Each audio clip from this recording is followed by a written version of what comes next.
மனசு சரியில்லை.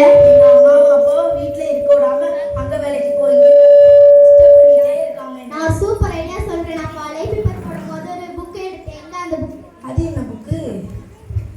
எது 10 நாள்ல டாக்டர் ஆவது எப்படியா? ஏன்னா சீக்கிரமா வாசிடா, எனக்கு கேட்க மாட்டேது. சரி, இனி உனக்கு புரியுற மாதிரி சொன்னா, நான் இனிமே டாக்டர், நீ எனக்கு நர்ஸ். நீ டாக்டர், நான் ரொம்ப ஸ்வீட் ஆயிட்ட. அதெல்லாம் சரி விடு, நான் போய் இடம் பார்க்குறேன், நீ அதுக்குள்ள போர்டை ரெடி பண்ணு. போய் 5 ரூபா 10 ரூபா சம்பாதி உயிரை போட்டு வாங்குறாங்க. சரி போவோம். வைக்கலையா? வந்த இடத்து பார்க்குற ஒரு ஈ காக்காவை காணும். ஒருத்தர் வராங்க, சீக்கிரம் கூட்டு வா.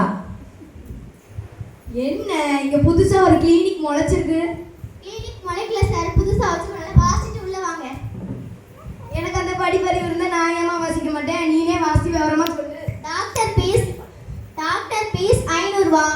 என்னது 500 ரூபாயா? உடம்பு சரி ஆகலைன்னா 1000 ரூபா திருப்பி தருவாங்க. இந்த டீல் ஓகே. 5 ரூபா 10 ரூபா சம்பாதிக்கலாம் வந்தா 500 1000 சம்பாதிக்கலாம் போலயே. டாக்டர் வாங்கம்மா, உங்களுக்கு என்ன பிரச்சனை? டாக்டர் எனக்கு டேஸ்டே தெரிய மாட்டேங்குது டாக்டர். டேஸ்டே தெரியலையா? இத்தனை நாளா எங்கம்மா போன டேஸ்ட் தெரியாது? அதெல்லாம் சரி பண்ண நீங்க இருக்கீங்களே டாக்டர். இருக்கேன், அது சரி. இதுக்கு முன்னாடிலாம் என்ன பண்ண? சும்மா இருந்தேன் டாக்டர். சரி ஏமா நர்ஸ், அந்த 10ஆம் நம்பர் மருந்து எடுத்து வந்து வாயில ஊத்து. டாக்டர் இத குடிச்சா கண்டிப்பா சரியாயிருமா? கண்டிப்பா சரியாயிடும். 10 நாள்ல டாக்டர் படிச்சவன். என்னது 10 நாள்ல டாக்டர் படிச்சீங்களா? 10 வருஷம் படிச்சதா அப்படி சொன்னேம்மா. உடனே வாய் குழந்துருவா. ஏமா கேக்குற? டாக்டர் இன்னும் ஒரு வாரத்துல எனக்கு கல்யாணம் இருக்கு டாக்டர். டேஸ்ட் தெரியலனா தப்பா போயிடும் பாத்தீங்களா? ஆமா, உனக்கு டேஸ்ட் தெரியலனா எனக்கும் கஷ்டம். என்ன டாக்டர் சொன்னீங்க? ஏமா வாயில ஊத்துமா. டேய் வாயை திறடா. என்ன பெருசா வாயை திறக்கறா?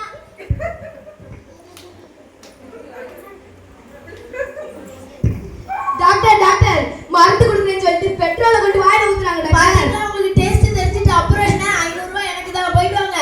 இது டாக்டரா என்னன்னே தெரியல. இருல அவனை வந்து கண்டுபிடிக்கிறேன். டாக்டர் இல்ல நீங்க தெய்வம்.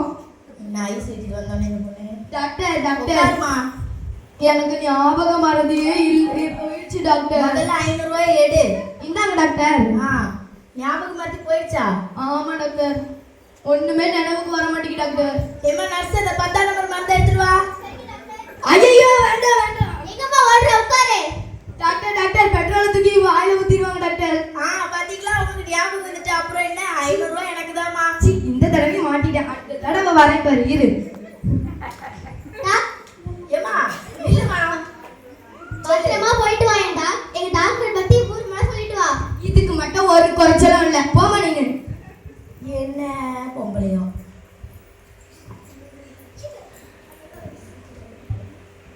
டாக்டர் யாருமா புதுசா இருக்கீங்க? டாக்டர் எனக்கு கண்ணே தெரிய மாட்டேங்குது டாக்டர். கண்ணு தெரியாம எப்படி அங்க இருந்து இங்க வந்தீங்க? டாக்டர் நான் தள்ளி வந்தேன் டாக்டர். சரி, இப்ப என்ன உங்களுக்கு கண்ணா தெரிய வைக்கணும்? ஆமா டாக்டர். சரிம்மா, என்னால உனக்கு கண் பார்வையை கொண்டு வர முடியல. இந்த 2 500 ரூபாய் நோட்டு. ஓ யாரை ஏமாத்த பாக்குற? 2 100 ரூபாய் தந்துட்டு 2 500 ரூபாய் நீயோ? பாத்தியா, கண்ணு தெரிஞ்சிட்டு அப்புறம் என்ன? நீலாம் ஒரு டாக்டரா? நீ நல்லாவே இருக்க மாட்டே, நாசமா தான் போவா. என்ன பொம்பளைய தெரியல, வருது போகுது, என்னதான் பண்ணுது? டாக்டர் லாபத்துல எனக்கு பாதி. இது மட்டும் நல்ல வாய்க்கிலே கேளு. 10ஆம் நம்பர் மருந்து வாய் ஒழுங்கா ஊத்திக்க. என்னட்டு இந்த பொம்பளை செத்துருக்கோம்ல, வந்து இடையில வேலை கேள்வி. டாக்டர் ஹாஸ்பிடலுக்கு போலீஸ் வராங்க. போலீஸ் வருதா? டாக்டரும் நர்ஸும் மாதிரி ஃப்ராட் தனமா அவங்க வந்து ஹாஸ்பிட்டல்ல சம்பாதிக்கணும்னு நினைச்சாங்க. ஆனா போலீஸை கண்டோடனே பயந்து ஓடினாங்க. அதே மாதிரி நம்ம பாவம்லாம் பண்ணிட்டு ஏசப்பா வரும்போது பயந்து ஓடினா நம்மளால தப்பிக்க முடியாது. இதே இது நீங்க அவர்கிட்ட மன்னிப்பு கேட்டு நீங்க உங்களோட பாவங்களெல்லாம் கழுவிட்டீங்கன்னா ஏசப்பா உங்களை மீட்டு கொண்டுருவாங்க.